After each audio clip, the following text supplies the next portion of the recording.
Palavra da Verdade, a exposição bíblica com Hernandes Dias Lopes.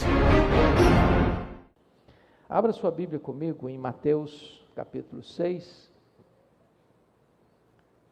versos 19 a 34. Mateus capítulo 6, verso 19 a 34.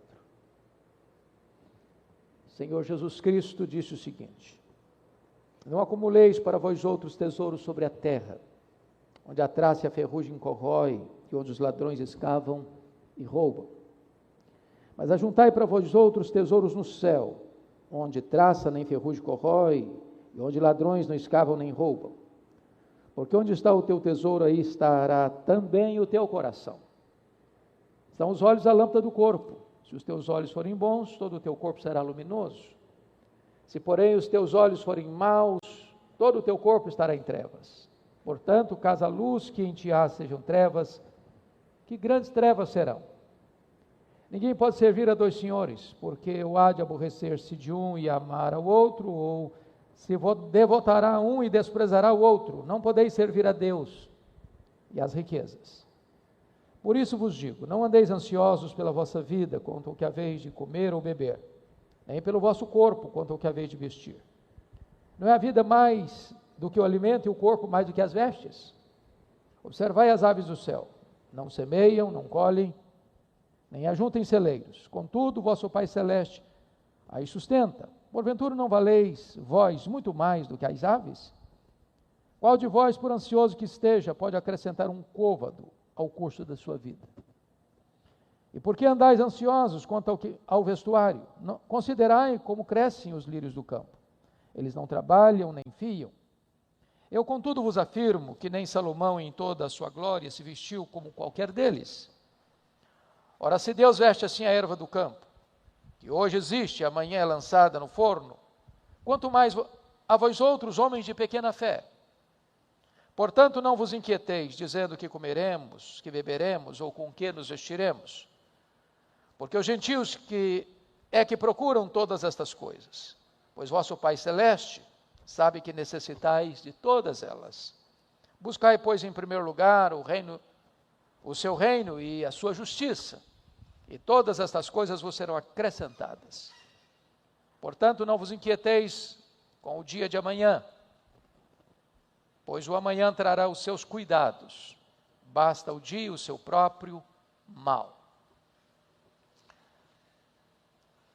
O Senhor Jesus Cristo, nesse conhecido e chamado Sermão do Monte, acabara de tratar com os seus discípulos acerca da espiritualidade com a porta trancada, ou também da espiritualidade secreta, privada, íntima, falando aqui da esmola, que você deve dar discretamente, falando da oração, que você deve fechar a porta do seu quarto, num relacionamento íntimo com Deus, e falando do jejum, que não se pode tocar trombetas. Mas agora o Senhor Jesus faz uma transição para o testemunho do cristão diante do mundo, publicamente, porque a vida cristã tem esses dois lados, a sua vida pessoal, particular, e também o seu testemunho no mundo. Você é sal e você é luz. E aqui ele trata de alguns assuntos da mais alta importância. A primeira questão que ele lida é: onde está o seu tesouro? Na terra ou no céu? É o versículo 19 a 21. E aqui o Senhor tem duas ordens e tem um esclarecimento. A primeira ordem é negativa. Olha comigo o verso 19. Não acumuleis para vós outros tesouros sobre a terra, onde a traça e a ferrugem e os ladrões podem minar, podem tomar, podem destruir. O que Jesus quis dizer com isso? Não acumuleis para vós outros tesouros sobre a terra. Preste atenção na palavra acumular. Não é ter, é acumular, é ajuntar. é assambarcar. Bom, primeiramente o que Jesus não quis dizer. Primeiro, ele não quis dizer que você não possa ter riquezas. Não é pecado ser rico. O pecado é amar o dinheiro. O problema não é poder ter você.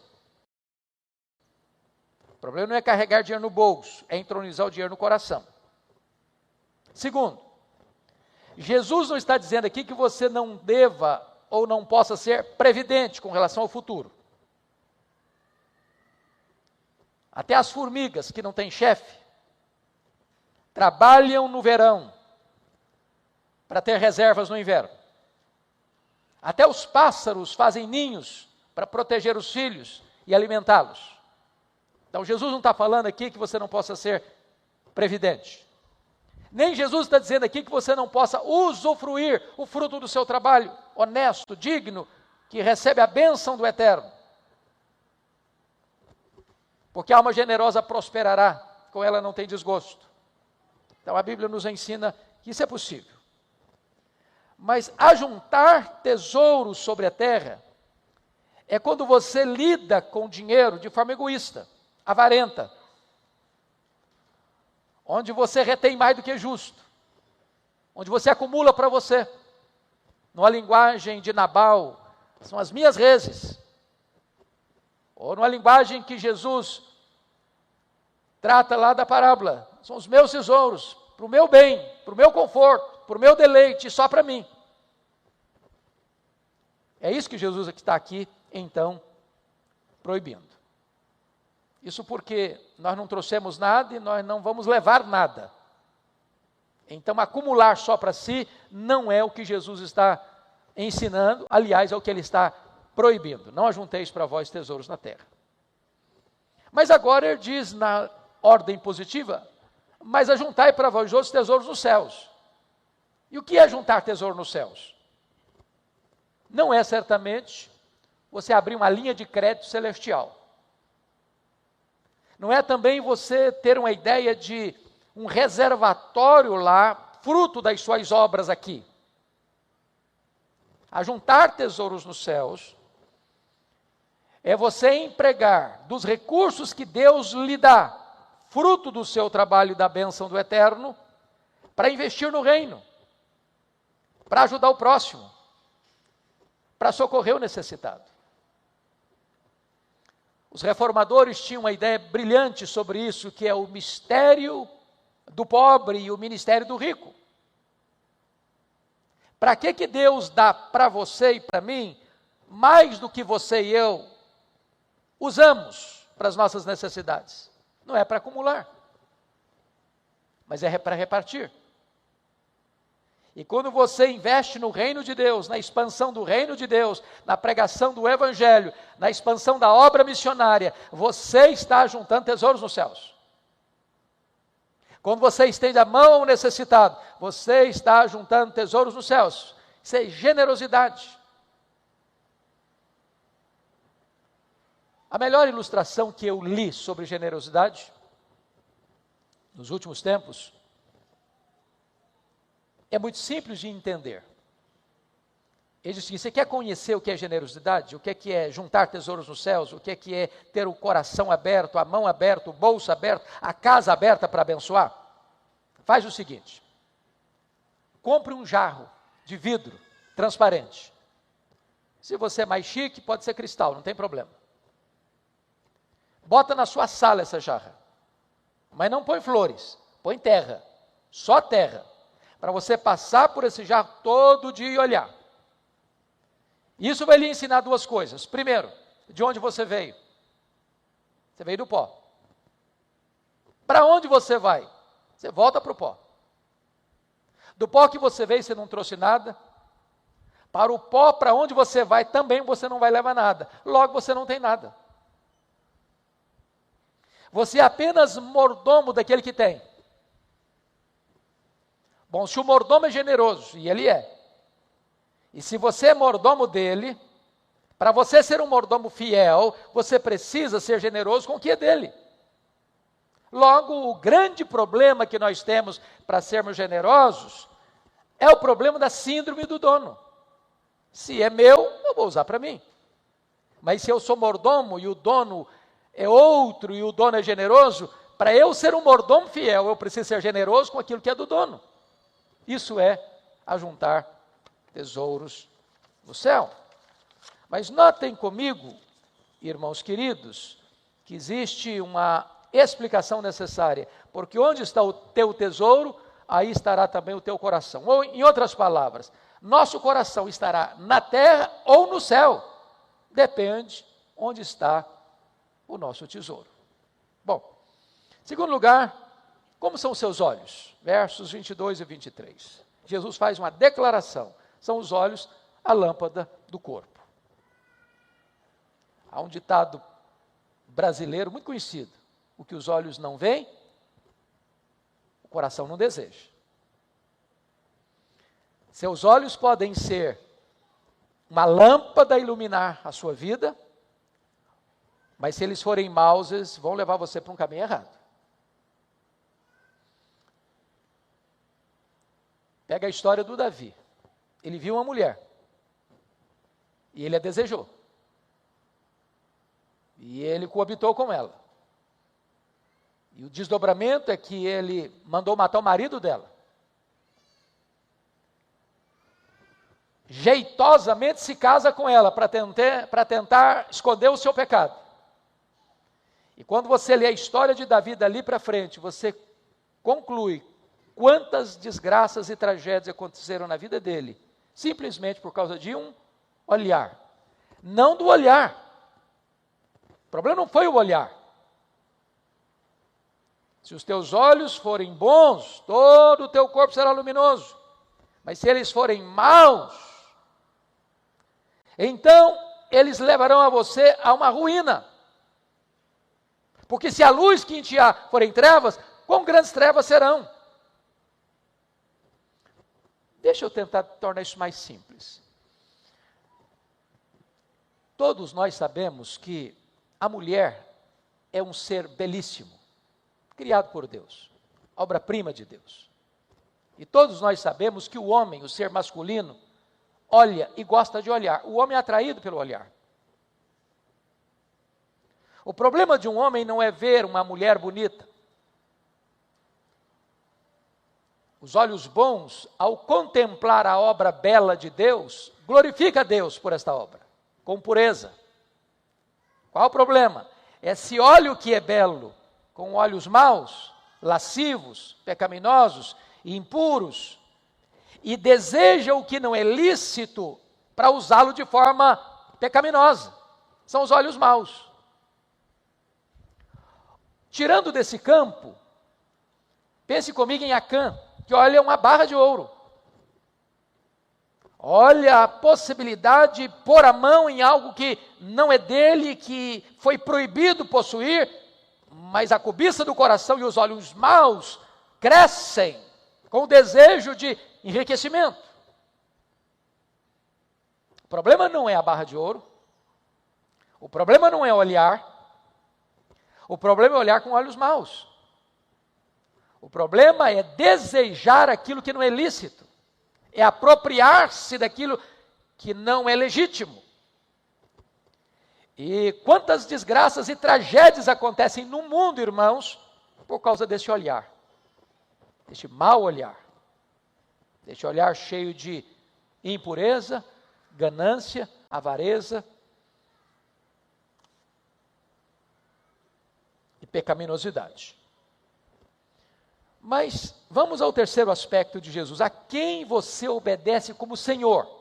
Confira comigo o versículo 24.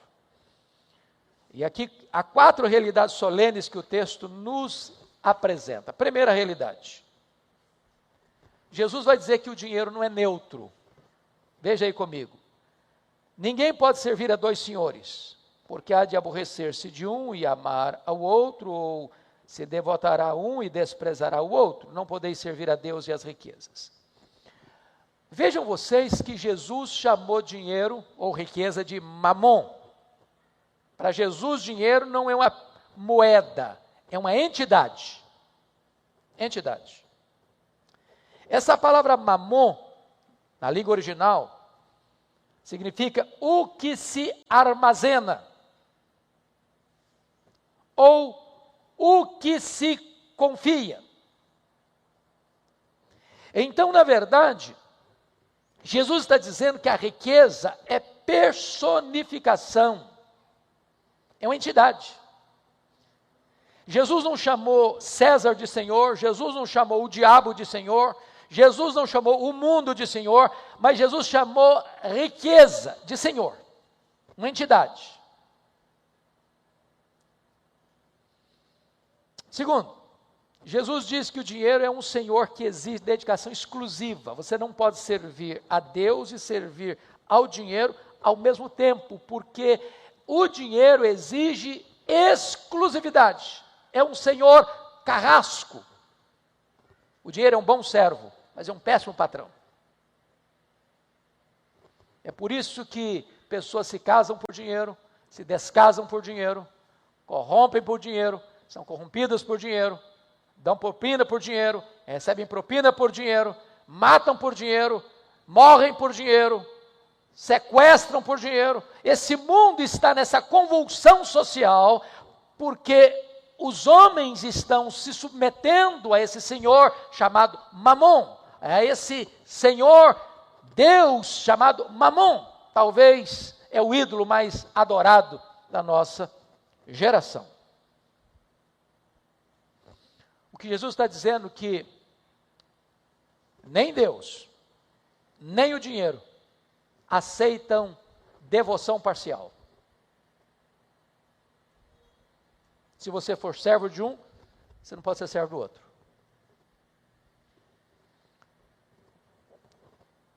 E desta maneira, meus amados irmãos, é que Jesus estabeleceu que dificilmente um rico entrará no reino dos céus. E Jesus usou uma ilustração. É mais fácil passar uma agulha, passar um camelo no buraco de uma agulha, do que um rico ser salvo. E muita gente inventa muita coisa, que é esse buraco da agulha, uma abertura do muro de Jerusalém. Tudo isso aí é bobagem. Jesus está usando uma figura dizendo o seguinte: é impossível. Absolutamente impossível. E ele está usando o rico aí, não o rico no sentido, do rico que ama o dinheiro, que acumula dinheiro, que gosta do dinheiro, que se submete ao dinheiro. Os discípulos ficaram escandalizados com a radicalidade de Jesus. E Jesus, olha, o que é impossível para os homens é possível para Deus. Aí você encontra um Zaqueu rico, que ao ter um encontro com Jesus, eu abro mão. Dou metade dos meus bens, se eu defraudei alguém, eu devolvo 4 vezes mais. Porque o que o homem não pode fazer, Deus faz. Mas o ponto que Jesus estabelece aqui, meus amados irmãos, é que quem serve a Deus não pode viver mais debaixo do jugo de Mamon. E quem é escravo de Mamon não pode ser um servo de Deus. Onde está o seu coração e quem domina o seu coração? Mas a última colocação de Jesus nesse testemunho da igreja diante do mundo, o que ocupa o primeiro lugar em sua vida? O reino dos céus ou as coisas materiais? Está aí nos versos 25 a 34. Quando Jesus introduz o assunto da ansiedade. E eu não sei quão ansioso você é. Eu não sei se você chega a ponto de roer as unhas. Mas talvez você conheça uma pessoa ansiosa. Ou quem sabe até você viu uma pessoa ansiosa hoje. Porque você se olhou no espelho antes de vir para cá. A ansiedade é considerada um mal desse século. Atinge pessoas de todos os estratos sociais, de todos os segmentos religiosos, de todas as faixas etárias. A ansiedade resulta em outras doenças perigosas, ou em doenças perigosas. As doenças chamadas psicossomáticas, que lotam os hospitais. Mas nós precisamos, à luz do texto, perguntar o que não é ansiedade. Primeiro, ansiedade não é desprezar as necessidades do seu corpo. Foi Jesus quem nos ensinou a orar. O pão nosso, de cada dia, dá-nos hoje. Então isso não é ansiedade, você se preocupar com as necessidades do seu corpo. Segundo, ansiedade não é proibir a previdência quanto ao futuro. Mesmo que você ganhe pouco, não gaste tudo. Em qualquer orçamento, seja de um salário mínimo, seja de uma grande fortuna, você não pode gastar tudo que ganha. Precisa ajuntar para a hora da necessidade. Até os animais fazem isso. A formiga faz isso. Por que não nós? Terceiro, ansiedade não é estar isento de ganhar a própria vida. Tem gente que diz, não, eu vou cruzar os braços, é Deus que cuida de mim, não vou trabalhar não. Bom, isso não é a ausência de ansiedade, isso é preguiça, isso é irresponsabilidade. Quem não quer trabalhar também não coma. Deus nos ensinou a trabalhar 6 dias na semana e descansar 1. Tem gente que quer descansar 7, talvez trabalhe 1. Não é o que Jesus está ensinando então. Quarto, a ansiedade não é estar isento de dificuldades na vida. Claro que não. Você tem dificuldade, eu também tenho, todos nós temos. Bom, mas então o que é ansiedade? Primeiramente eu quero dizer a você que a ansiedade é algo destrutivo. A palavra ansiedade significa puxar em direção oposta, rasgar ao meio, asfixiar, tirar o oxigênio. Uma pessoa ansiosa, ela fica derrotada, não pela circunstância, mas pelos seus sentimentos. Ela já entra em campo para lutar fragilizada. Ela já está estrangulada emocionalmente, fragilizada psicologicamente, enfraquecida espiritualmente. Então é extremamente destrutiva. Corrie ten Boom, aquela judia holandesa que foi presa na época do nazismo, e toda a família dela foi assassinada, e ela sobreviveu ao campo de concentração, disse que a ansiedade não esvazia o amanhã do seu sofrimento, mas ela esvazia o hoje do seu poder. A ansiedade é como você ser crucificado entre 2 ladrões. O ladrão do remorso em relação ao passado e o ladrão da preocupação em relação ao futuro. Segundo lugar, a ansiedade, ela é enganadora. Ela é prejudicial, por quê? Porque o que é ansiedade? É você ficar preso, preocupado, tem a palavra pré-ocupação, você se ocupar antes de um problema que ainda não está acontecendo. E aí você sofre antecipadamente por algo que ainda pode acontecer. E estatisticamente falando, 70% dos assuntos que nos deixam ansiosos nunca vão acontecer. Então sofremos desnecessariamente. Se vierem a acontecer, sofreremos 2 vezes. Quanta gente que sofre por um problema que, puxa vida, nem aconteceu. Deixa eu contar um fato, muito simples, mas que ilustra bem isso. Eu fiz seminário em Campinas, nos idos de 78 e 81. Todos os colegas solteiros, na época, para vocês terem ideia como mudou a padronagem, naquela época, o seminário teve historicamente a maior quantidade de seminaristas, Seminário de Campinas. Nós tínhamos nem 10 alunos casados, era uma meninada, tudo da mesma faixa etária, 19, 20 anos. E nós estávamos todos no prédio, de solteiros, e um dia eu levantei de madrugada, eu ficava no quarto 9, o bebedouro ficava no final do corredor, Então tinha que passar por quase todos os quartos. Isso eram 3 horas da manhã aproximadamente. Deu sede, fui lá tomar água. Quando eu estou passando na frente do quarto de um colega de turma, a porta aberta, eu olho, ele chorando convulsivamente. Apressadamente eu entrei e disse: o que está acontecendo? Tem alguém doente? Alguém morreu na sua família? Alguém sofreu um acidente? O que está acontecendo? E ele soluçando disse: eu estou com medo da minha mãe morrer. Falei: qual o problema dela? Onde ela está internada? O que houve? Não, ela não está doente não, só estou com medo dela morrer um dia. Falei: camarada, mas deixa a sua mãe viver. Isso tem 40 anos, a mulher está viva até hoje.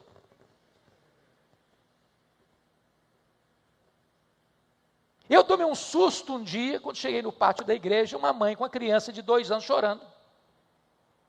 Falei: mãe, o que houve? Eu estou com medo da minha filha crescer e não casar. Falei: mas nem cresceu ainda. Para que está sofrendo assim? Tem gente que antecipa a situação e sofre, desnecessariamente. A ansiedade é, então, prejudicial. Mas, em terceiro lugar, a ansiedade é inútil. Pois Jesus pergunta: quem, por mais ansioso que esteja, pode acrescentar um côvado, 46 centímetros, ao curso da sua vida? Ou seja, Jesus está dizendo o seguinte: ok, você é ansioso, está preocupado demais com amanhã, com a vida, com o futuro, com o emprego, com o trabalho, com moradia, com o estudo, com faculdade, com profissão, etc, etc, etc, etc. Quem pode, pelo fato de estar tão ansioso com tudo isso, dar uma acrescentada de apenas mais 45 centímetros na jornada da vida? É inútil. Inútil. Mas mais do que isso, irmãos, mais do que isso, a ansiedade, ela rouba de você a percepção clara das coisas. A ansiedade tem a capacidade de acrescentar o problema e diminuir sua capacidade de enfrentamento. Por exemplo, você pega aqueles espias de Israel, foram 12, eram príncipes, vão lá visitar a terra, retornam com um relatório muito otimista: a terra é boa, é muito boa, trouxemos até fruto da terra aqui. Agora tem um problema, tem gigantes lá. E 10 dos 12 disseram: não dá para nós. Aos olhos daqueles gigantes, nós somos como que gafanhotos. Aos nossos próprios olhos, nós somos gafanhotos. Não vai dar. Sabe o que aconteceu? Eles fermentaram o povo. E houve uma murmuração tal, que o juízo de Deus veio sobre aquela geração. Só 2 juízes, só 2 espias que foram, 2 príncipes, Josué e Caleb. Não, tem gigante, mas se Deus se agradar de nós, nós podemos. Só esses 2, de toda aquela vasta multidão que saíra do Egito, cerca de 2 milhões de pessoas, entraram na terra. Todo o restante morreu no deserto. Pense comigo, por exemplo, na história do Geazi e do Eliseu. A cidade cercada, exército poderoso, carros, cavaleiros, e Geazi estão perdidos. E Eliseu disse: Deus, abra os olhos desse moço para que ele veja. Às vezes, quando você está ansioso, você só vê o problema, você não vê a solução. Você só vê a sua fraqueza, você não vê o Deus Todo-Poderoso que está do seu lado para proteger você.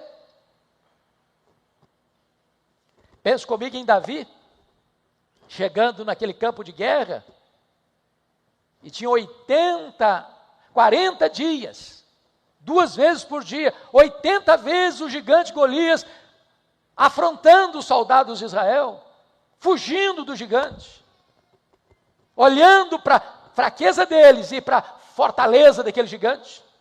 Davi chegou e olhou com os outros olhos. Para que esse incircunciso filisteu para afrontar os exércitos do Deus vivo? Quando você está ansioso, você só vê o problema. E às vezes a solução chega e você acha que a solução é problema, como os discípulos no mar da Galileia. 3 horas da madrugada, o mar agitado, eles na iminência de um naufrágio, e Jesus anda sobre as águas, e eles veem e dizem, é um fantasma, e ficaram com mais medo ainda. Então a ansiedade é capaz de tirar os seus olhos da solução, para colocar os seus olhos apenas nas dificuldades. Mas eu quero concluir esse ponto dizendo o seguinte: ansiedade é sinônimo de incredulidade. Jesus Cristo disse, os gentios que não conhecem a Deus, é que se preocupam com todas essas coisas, que comeremos, que beberemos, com que nos vestiremos. Mas vós deveis buscar em primeiro lugar o reino de Deus e a sua justiça, e as demais coisas vos serão acrescentadas. Então o ponto é o seguinte, sabe por que você e eu ficamos ansiosos às vezes? É porque nós duvidamos que Deus seja suficientemente poderoso e bom para cuidar da nossa vida. Nós tiramos os olhos daquele que está no controle, que tem as rédeas da história em suas mãos, e colocamos os olhos em nós, nas nossas fraquezas e no gigantismo das circunstâncias. É por isso que o apóstolo Paulo, texto que foi lido hoje na liturgia, escrevendo para a igreja de Filipos, diz, não andeis ansiosos de coisa alguma. Em tudo, porém, sejam conhecidas diante de Deus as vossas petições, pela oração, pela súplica, com ações de graças. E a paz de Deus, que excede todo entendimento, guardará o vosso coração e a vossa mente em Cristo Jesus. Quando você reconhece quem é Deus, você o adora. Quando você sabe que Ele é seu Pai, você põe suas necessidades nas mãos dEle. Quando você reconhece que Ele é bom, você começa a dar graças a Ele. E no lugar da ansiedade, vem a paz de Deus, como sentinela, a guardar sua mente e o seu coração. E eu concluo, tratando como você vence a ansiedade. Jesus nos dá 3 orientações aqui para vencer a ansiedade. Primeiro, vencemos a ansiedade quando nós entendemos que Deus é o nosso Pai, e conhece todas as nossas necessidades. Veja comigo o verso de número 32, na parte B. Pois o vosso Pai Celeste sabe que necessitais de todas elas. Entenda isso. Eu e você somos pais, mães, e nós queremos o melhor para os nossos filhos. E Jesus, fazendo a interpretação correta, disse, vós que sois maus, sabeis dar boas dádivas aos vossos filhos, quanto mais o vosso Pai Celestial. Se um filho pedir um pão, ele não dá uma pedra. Se ele pedir um peixe, ele não dá uma cobra. Se ele pedir um ovo, ele não dá um escorpião. Nosso Pai Celeste trabalha para aqueles que nele esperam. Ele tem o melhor para nós, e toda boa dádiva procede dele. Então você vence a ansiedade quando você entende isso. Deus é seu Pai, Ele sabe o que você precisa, e Ele é o seu provedor. Segundo, vencemos a ansiedade quando sabemos que ao cuidarmos das coisas de Deus, Deus cuida das nossas coisas. Buscai, pois, em primeiro lugar o reino de Deus e a sua justiça, e as demais coisas vos serão acrescentadas. Cuida das coisas de Deus. Ele é seu Pai. Ele sabe o que você precisa. E na medida que você está cuidando das coisas dele, Ele está cuidando das suas coisas. Finalmente, nós vencemos a ansiedade quando nós descansamos no cuidado.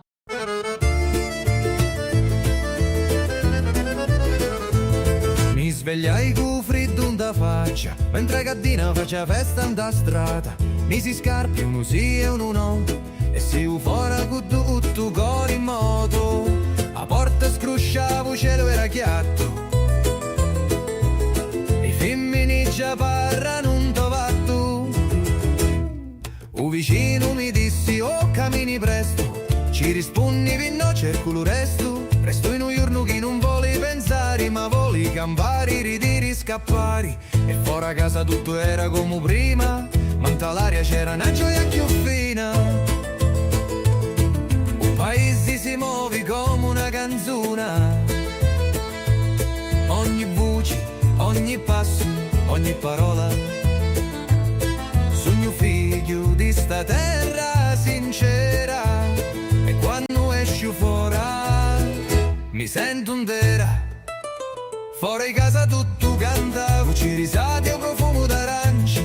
Non c'è regola, non c'è strada, si sente libero quando vai in tagliazza. Fuori casa scatta vita, giorno ridi a mente, si sfila con una festa fatta pinnenti, ma resta in ta memoria sempre presenti. O picciriddu io